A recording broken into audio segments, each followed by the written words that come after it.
મેં હિંચકામાં મામાને તો હિંચકાયા એટલે વિચાર આવ્યો કે નાના પોંડા પડી કેમ તો રેનકોટ લેવા, કેમ કે રેનકોટ ફાટી ગયેલો હતો. એટલે મેં અને મારી બેન નીકળી ગયા રેનકોટ લેવા.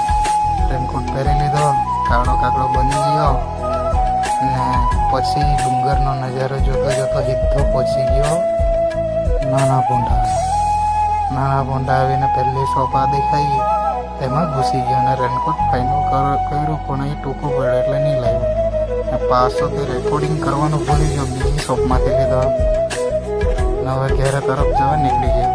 ને મારી માતા આવ્યા ને સંદીપ મામાના વડાપાઉં ખાઈ લે એમ કરીને વડાપાઉં ખાવું થયેલું. ત્યાં એક પ્લેટ વડાપાઉં ને એક પ્લેટ કટલેસ ખાઈને આવી ગયા સીધા ઘેર. પછી મેં મારી ગાડી પાર્કિંગમાં મૂકી દીધી. હમણાંના ભાગી આટલું જ.